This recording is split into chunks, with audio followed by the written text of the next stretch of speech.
toughest kid in the block, pretty much, if you want to call it that.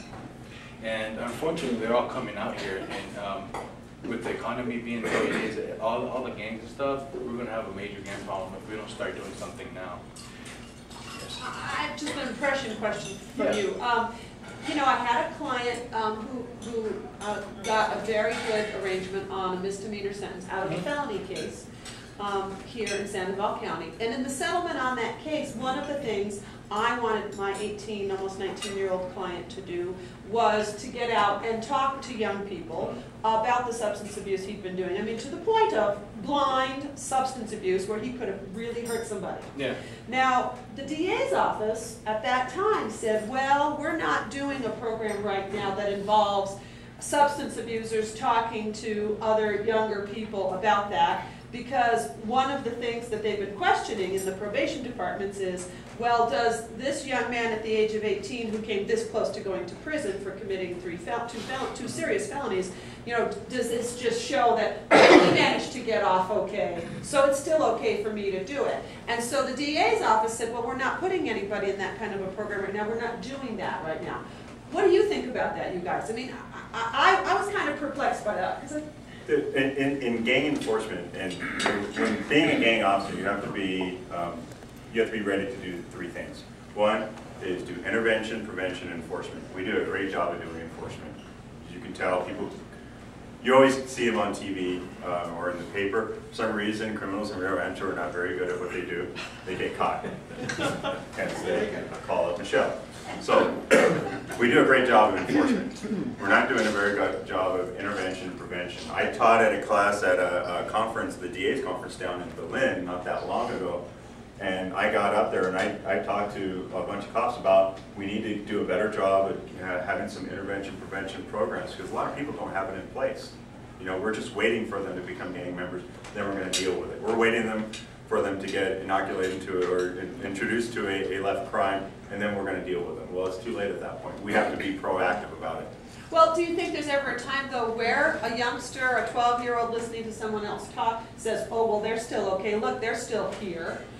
They're Absolutely. okay. That reinforces it because they see that they're doing okay. Right. They haven't been caught yet. We need the ones that are coming out of prison to do that. Right. Actually, we had a gentleman talk right after Freddie who spent half his life, I'm sure you read about in the Observer, half his life in prison. And he told them, he started to glorify things a little bit, and we had to bring him back and say, look, tell us about what happened. Tell us about the negative side of it.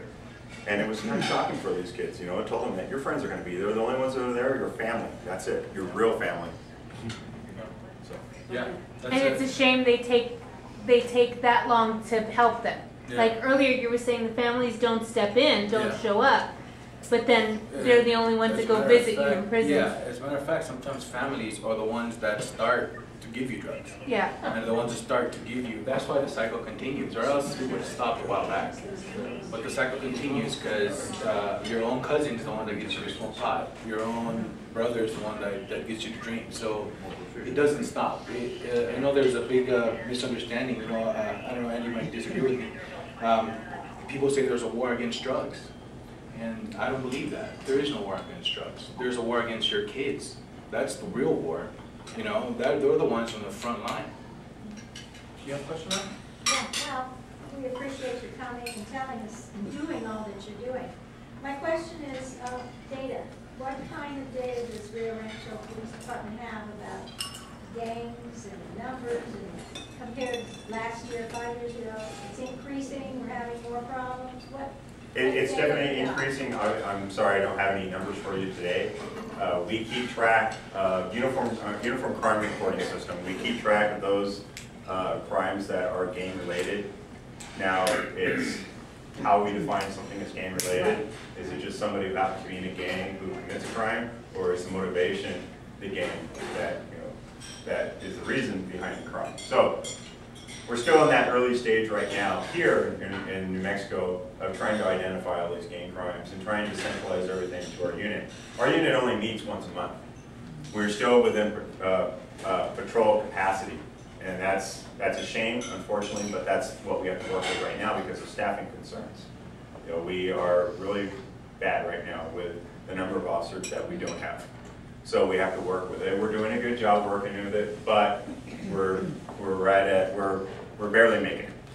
So we're pushing, hopefully in the near future, when we do have more gross receipts, you know, keep buying Rio Rancho, right? Keep shopping at Rio Rancho. So hopefully we can afford some more officers out on the street, and then we can have a full-time gang unit. Yeah. Yes. How many gangs operate in Rio Rancho right now that you've identified? That's a changing number. We have two different ways of identifying. One is that they could be an actual gang, or they can be a tagging crew. Tagging crews are those kids that usually it's like three letters, and then that'll be their tagging crew, and they just go around and committing vandalism, acts of vandalism. They're not really a gang. And that's all they do. They're not classified as a gang. No, they're not really classified as gang. Then there are those that we do classify as a gang because they go out, they either dress the same, they hang out together, they have a philosophy. Am I describing the Boy Scouts of America? Yes. But in addition to that, They commit a crime. yes, they commit crime. And the only thing that connects them is drugs. That's the universal connecting. More than all likely, the gangs. yes. Yeah. A lot of times it's drugs or some other way of making money. So the real number to your answer is we don't know. We have a general idea of how many there are, but they're always growing all the time. We have probably about 7 to 10 major gangs in Rio Rancho that we're dealing with right now. But a lot of those kids are kids. A lot of them are kids. These aren't adult run Right. gangs. And Chief Boone he talked to me the other day. He says, you know what? He wants John Francis to stop sugarcoating things. No more pretty PR. Yeah. Right.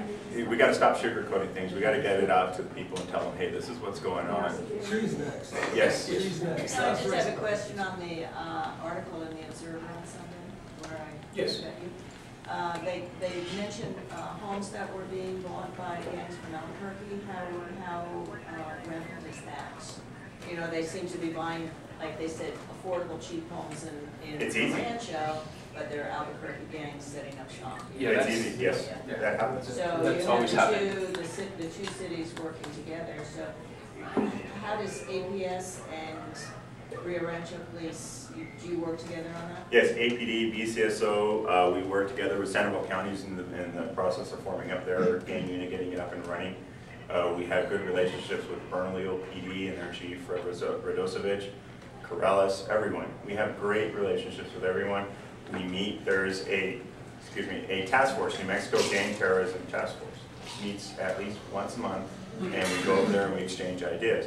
We also have what's referred to as GangNet, and it's a computer database in which we document gang members. We document them based on their own admission, either that or some other expertise that the officer has in identifying that person as a gang member. Now, remember, being a gang member is not a crime. Anybody can be a gang member.